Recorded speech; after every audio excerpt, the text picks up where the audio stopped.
dimanche 25 juin 1944. Il fait beau en ce début d'été. Une vague de 240 bombardiers vient troubler la quiétude de la campagne toulousaine. Des Boeing B-17 Forteresse volante, aussitôt visés par la Flak, la DCA allemande.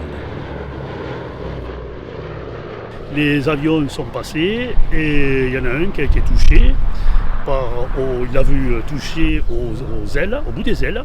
Et l'avion a commencé à tournoyer et tomber. Il a vu l'équipage sauter en parachute. Et l'avion, ils pensaient tous qu'il allait tomber sur la ferme. Au dernier moment, il s'est déplacé. Il est tombé à quelques centaines de mètres de la ferme. Voilà. C'est dans ce champ à Cornebarieux que le bombardier s'est écrasé. 8 hommes ont sauté en parachute avant d'être capturés par les Allemands. Seul le lieutenant Harold Gnessine, le 9e membre de l'équipage, est resté bloqué dans la carlingue désemparée. 80 ans après, la Terre garde encore la mémoire du crash de la forteresse volante. Ce sont ces restes qu'exhument patiemment ces passeurs d'histoire aéronautique. Il y a des morceaux qui sont faciles à identifier. Quand on trouve une douille de mitrailleuse, on sait tout de suite ce que c'est. Puis il y a d'autres morceaux, c'est beaucoup plus difficile. Et là, c'est l'expérience. Puis l'expérience, par exemple, de Brian de l'association, qui connaît l'avion très bien, qui a le catalogue des pièces détachées de l'avion. Et on va fouiller dedans et on va retrouver dans le catalogue la fonction de la pièce qu'on a trouvée. Pour ne pas oublier que derrière cette pièce, il y a un avion, il y a un équipage, il y a un homme qui est mort, dont la famille va venir demain. Et donc c'est l'intérêt de la démarche, c'est de partir d'un bout de métal et redérouler l'histoire de l'avion. Harold Gnessine occupait le poste de bombardier dans la pointe avant du B-17. Il était chargé de viser l'objectif, des installations militaires allemandes de la banlieue de Toulouse. C'était la 5e mission de l'équipage qui n'était opérationnelle que depuis mai 1944. Gnessine avait 23 ans et se destinait à une carrière d'ingénieur aéronautique. Harold was born in Batavia. My mother was born in Batavia. He went to New Orleans and was studying at Tulane University in New Orleans. And so the way he met a woman there, Juanita, who he married. When he got married, he ended up having to go in the service, and that's how he ended up in the Air Force.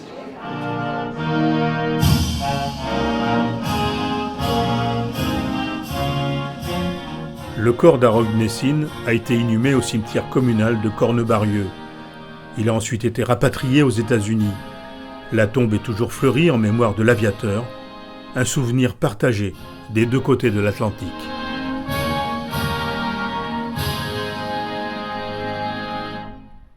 Nous avons été contactés donc l'an dernier par la famille de Harold Gnessine qui nous indiquait bien évidemment qu'on était proche du 80e anniversaire. Ils souhaitaient venir. Ils souhaitaient venir nombreux dans un désir de faire passer la mémoire à leurs enfants. Les habitants n'ont pas oublié ce qui s'est passé le 25 juin 1944 et je vous dis, année après année, ce souvenir perdure avec une cérémonie simple, mais une cérémonie qui se reproduit systématiquement tous les ans. Une cérémonie réunissant des membres de la famille Gnessine et une partie de l'équipage du Boeing abattu avait déjà eu lieu il y a une vingtaine d'années. Mais les témoins directs ont disparu. 80 ans plus tard, une nouvelle génération entretient la flamme. Ils étaient 11 cette année, venus des États-Unis.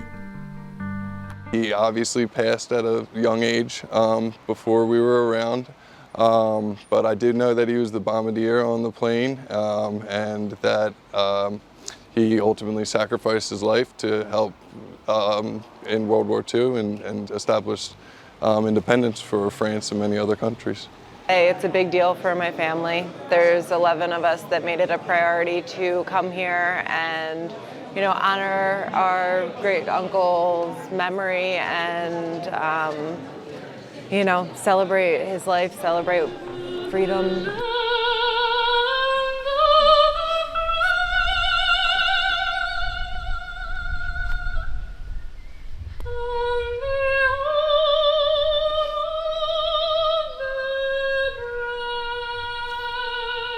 It brings him to life for us and for our family. in ways that we wouldn't have if it weren't for the French people. And it means a tremendous amount to us. All those people who died, and Harold's memory is living on because of this town. And that makes us very grateful.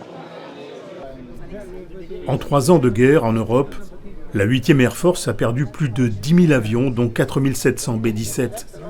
32 000 aviateurs ne sont pas revenus de mission, parmi eux un jeune New-Yorkais, Harold Gnessine. Sur le stand d'Aérocherche, le nom de Gnessine figure en bonne place pour rappeler au public cette journée du 25 juin 1944, le G-Day de Cornebarieux.